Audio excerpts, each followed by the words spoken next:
إلا الله لا إله إلا الله حق لا إله إلا الله لا إله. پروردگار، میں نے ایک بے آب و گیا وادی میں اپنی اولاد کے ایک حصے کو تیرے محترم گھر کے پاس لا بسایا ہے. پروردگار، یہ میں نے اس لیے کیا ہے کہ یہ لوگ یہاں نماز قائم کریں، لہٰذا تو لوگوں کے دلوں کو ان کا مشتاق بنا اور انہیں کھانے کو پھل دے، شاید کہ یہ شکر گزار بنے. یہ شہروں کی ماں مکہ مکرمہ کے قیام کے وقت کی دعا تھی جو حضرت ابراہیم علیہ السلام نے بی بی ہاجرہ اور اپنے صاحبزادے حضرت اسماعیل علیہ السلام کو سنگلاخ پہاڑیوں کے درمیان آباد کرتے وقت کی اور اللہ کی مدد سے اس قدیم گھر کو تعمیر کیا. وہ اللہ کے گھر کی تعمیر کے ساتھ ساتھ پورے ایمان اور اخلاص کے ساتھ اپنے زبردست خالق سے دعا کرتے جاتے تھے کہ زندگی سے آری اس لق و دق صحرا کو ایسا مرکز بنا دے جہاں انسانوں کے دل اللہ کی یاد سے معمور رہیں.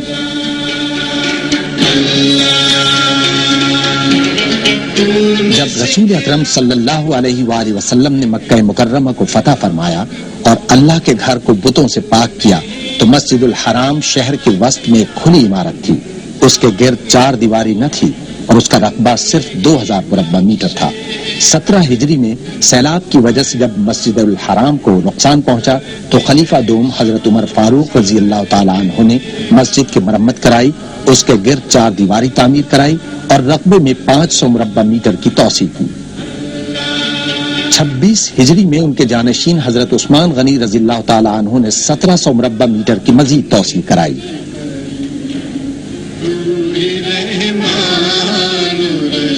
مسجد حرام کی 4 دیواری میں توسیع سن 65 ہجری میں حضرت عبداللہ بن زبیر رضی اللہ تعالیٰ عنہ نے کرائی، جس کے نتیجے میں اس کا رقبہ 3300 مربع میٹر ہوا. سن 137 ہجری میں ابو جعفر المنصور نے مسجد حرام میں 5300 مربع میٹر کا مزید اضافہ کیا. اس کے بعد خلیفہ محمد المہدی کی زیر نگرانی توسیع میں مسجد کے رقبے میں 15000 مربع میٹر کا اضافہ ہوا. خلیفہ المقتدر عباسی نے 1300 مربع میٹر کا اضافہ کرایا. سن 306 ہجری میں خلیفہ المقتدر عباسی نے 950 مربع میٹر کے داخلے کے راستے تعمیر کرائے، جس کے نتیجے میں مسجد حرام کا مجموعی رقبہ 30200 مربع میٹر ہو گیا، جس کے بعد اس کے رقبے اور حیت میں 1000 برس تک کسی قسم کی تبدیلی نہیں کی گئی.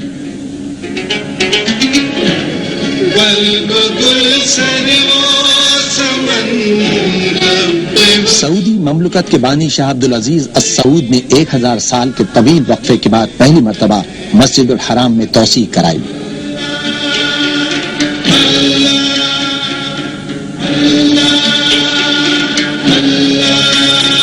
اسلام کی سربلندی اور مسلمانوں کی فلاح و بہبود کے لیے شاہ عبدالعزیز کی لگن اور جذبے کو اس خیال نے مزید تقویت بخشی کہ مستقبل میں مسجد حرام میں بے پناہ لوگ آئیں گے اور قدیم شہر مکہ مکرمہ کی حیت تبدیل ہو کر رہ جائے گی.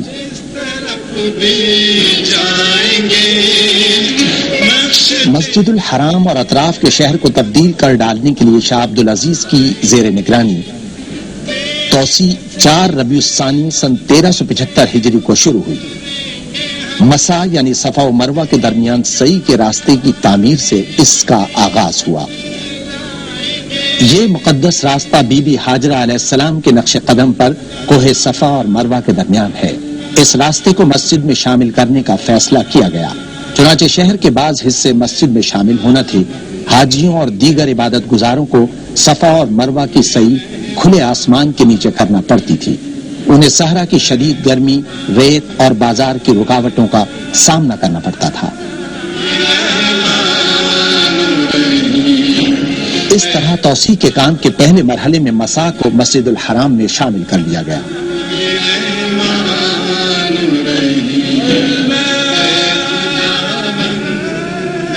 مسا کی تعمیر توسیع کا پہلا مرحلہ تھی، جسے اس طرح ڈیزائن کیا گیا کہ وہ موجودہ ڈھانچے سے مطابقت اختیار کر جائے۔ اس تعمیر کے نتیجے میں مسجد الحرام کا رقبہ 30,200 مربع میٹر سے بڑھا کر 1,52,000 مربع میٹر تک کیا جانا تھا۔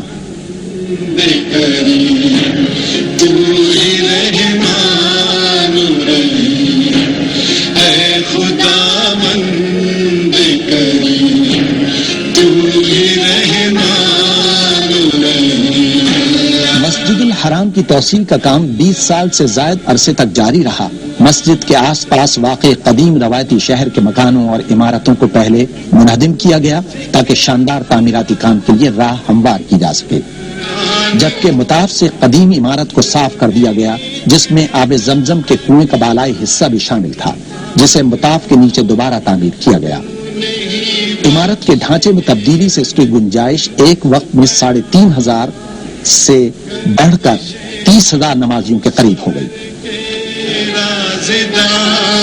سن 1396 ہجری میں جب یہ عظیم الشان اور پرشکو عمارت مکمل ہوئی تو اس میں مجموعی طور پر 3 لاکھ افراد نمازیں اور دیگر عبادات آرام و سکون اور پورے خشوع و خضوع کے ساتھ کر سکتے تھے، لیکن پہلی سعودی توسیع کی تکمیل کے ساتھ ہی سعودی عرب اور مسلم دنیا میں بے پناہ معاشرتی تبدیلیوں کا آغاز بھی ہو گیا، جس کے نتیجے میں ان گنت عازمین حج مکہ مکرمہ آنے لگے۔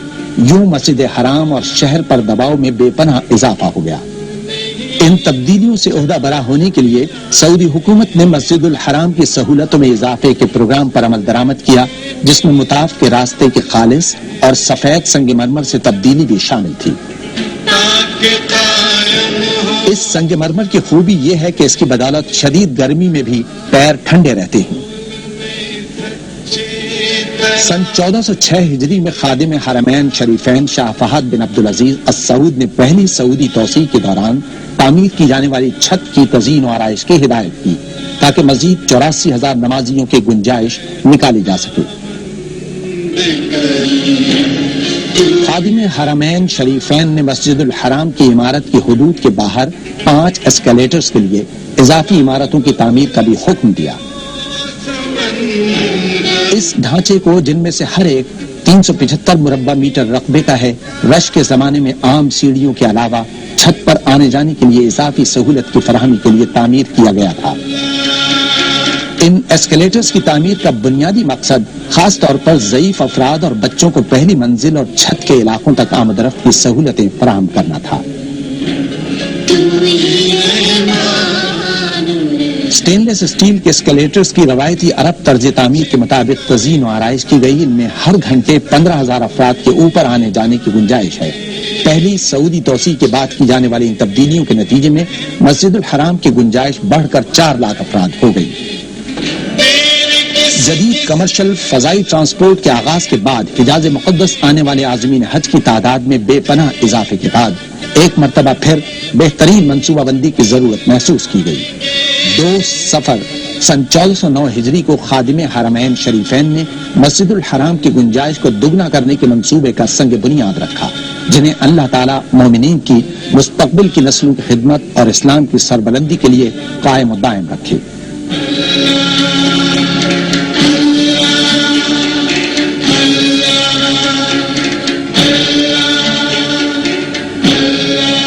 خادم حرمین شریفین کے توسیع منصوبے کے نتیجے میں تہخانوں، سطح زمین اور پہلی منزل کا رقبہ 76,000 مربع میٹر ہونا تھا، جس کے مطابق مسجد میں مزید 1,70,000 نمازیوں کی گنجائش ہو جاتی۔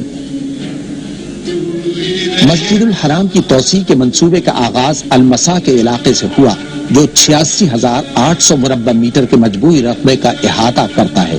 اس سے مسجد الحرام کمپلیکس کی گنجائش 3 لاکھ نمازیوں سے بڑھ کر 7 لاکھ ہو گئی ہے۔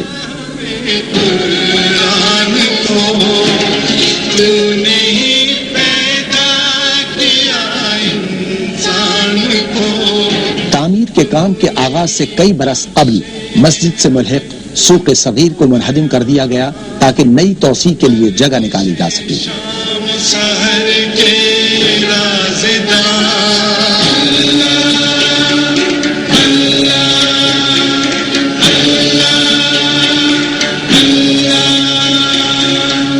سن 1409 ہجری میں یہ پورا علاقہ بھرپور تعمیراتی سرگرمیوں کا مرکز بن گیا کیونکہ تعمیراتی کام تیزی کے ساتھ جاری تھا۔